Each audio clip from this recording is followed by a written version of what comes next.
સુરતના ડિંડોલી વિસ્તારમાં માતા પિતા માટે લાલ બત્તી સમાન કિસ્સો પ્રકાશમાં આવ્યો છે. ડિંડોલી વિસ્તારમાં રહેતી 5 વર્ષની બાળકી રમતમાં માવામાં નાખવામાં આવતો ચૂનો દાંતથી ખોલી રહી હતી. તે દરમિયાન ચૂનો ઉડીને તેની આંખમાં પડતા તેની આંખમાં ઓપરેશન કરવાનો વારો આવ્યો હતો. સુરતના ડિંડોલી વિસ્તારમાં માતા પિતા માટે લાલ બત્તી સમાન કિસ્સો પ્રકાશમાં આવ્યો છે. ડિંડોલી વિસ્તારમાં રહેતી 5 વર્ષની બાળકીએ રમતમાં માવામાં નાખવામાં આવતો ચૂનો દાંતથી ખોલી રહી હતી. તે દરમિયાન ચૂનો ઉડીને તેની આંખમાં પડતા જ તેની આંખમાં ઓપરેશન કરવાનો વારો આવ્યો હતો. આ સાથે જ ઇન્ફેક્શન સંપૂર્ણ રીતે દૂર નહીં થતાં આગામી દિવસમાં ફરી ઓપરેશન કરવું પડે તેવી સંભાવના ડોક્ટરે વ્યક્ત કરી હતી. મળતી માહિતી પ્રમાણે મૂળ મહારાષ્ટ્રના વતની નિલેશભાઈ અશોકભાઈ પાટીલ હાલ નવાગામ ડિંડોલી વિસ્તારમાં આવેલ ઉમિયાનગરમાં માતા પિતા પત્ની અને 2 સંતાનો સાથે રહે છે. નિલેશભાઈ રત્ન કલાકાર તરીકે નોકરી કરે છે. નિલેશભાઈના સંતાન પૈકી પરિવારની એકની એક 5 વર્ષની દીકરી લાવણ્યા ઘર પાસે જ આવેલા આંગણવાડીમાં અભ્યાસ કરે છે. નિલેશભાઈએ જણાવ્યું હતું કે 15 દિવસ અગાઉ ઘરમાં ફ્રીજ પાસે લાવણ્યા દાદા અશોકભાઈએ માવામાં નાખવાનો ચૂનો મૂક્યો હતો.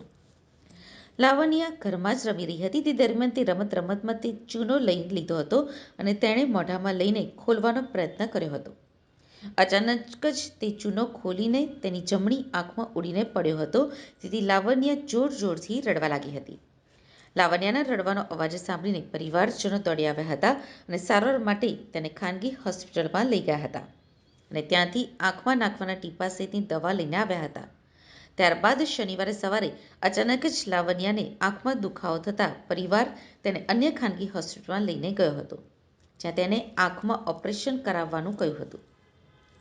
ખાનગી હોસ્પિટલમાં આંખના ઓપરેશનનો ખર્ચો પણ વધુ કહ્યો હતો, જેથી પરિવારજનો તેને નવી સિવિલ હોસ્પિટલ ખાતે લઈને આવ્યા હતા, જ્યાં શનિવારે બપોરે તેની આંખનું ઓપરેશન કરવામાં આવ્યું હતું.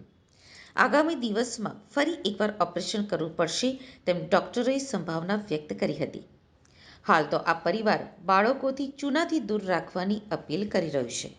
પેલા ફેમિલી ડોક્ટર છે એ આંખમાં ચૂનો નાખી લીધો. ઘરે ચૂનો હતો, પપ્પામાં હું ખાય ચૂનો હતો તો આંખમાં નાખ્યો. પછી ફેમિલી ડોક્ટરને બતાવ્યું તો એ દવા લખી આપી તો સુજાવ ઉતરો. પછી 4-5 દિવસ પાછું ગયો તો એ કે આંખવાળાને બતાવવું પડશે.